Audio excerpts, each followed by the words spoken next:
আজি দিনটোত সমগ্ৰ ভাৰতবৰ্ষত কৰোণা ভাইৰাছে সংঘাই ৰূপ ধাৰণ কৰিছে।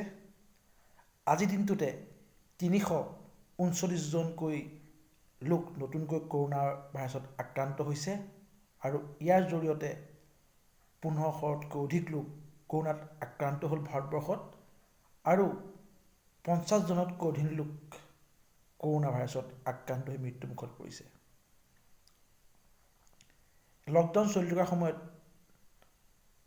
এই খবৰটো সঁচাকৈ বৰ ভাল খবৰ নহয়, কিয়নো লকডাউন চলি থকাৰ পিছতো প্ৰায় 1240জনমান লোক কৰোণা ভাইৰাছত আক্ৰান্ত হ'ল আৰু 43জনকৈ অধিক লোক 43জন লোক এই কৰোণা ভাইৰাছত আক্ৰান্ত হৈ লকডাউনৰ সময়তে মৃত্যু হৈছে। আৰু শেহতীয়াকৈ অসমতো কালি প্ৰথমজন কৰোণা ভাইৰাছত আক্ৰান্ত ব্যক্তি চিনাক্ত হোৱাৰ পিছত আজি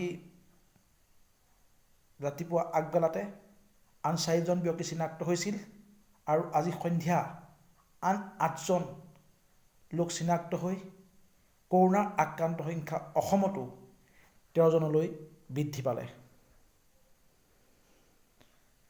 শেহতীয়াকৈ নিজামুদ্দিনৰ পৰা অহা লোকসকলক লৈ আন এক বিভ্ৰান্তিত আছে, আন এক শংকাত আছে অসমবাসী ৰাইজ।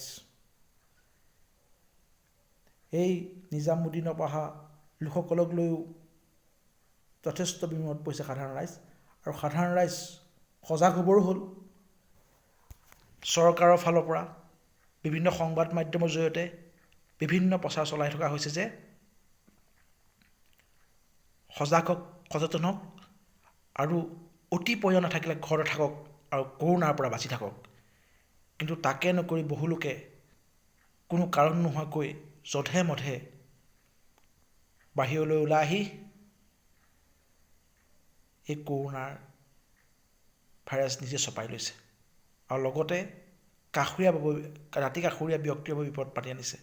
সেয়েহে এতিয়াও এই লকডাউনৰ সময়তো যেতিয়া ইমানখিনি সংখ্যা বৃদ্ধি পাইছে, একেদিনাই 339জন, কালি 227জন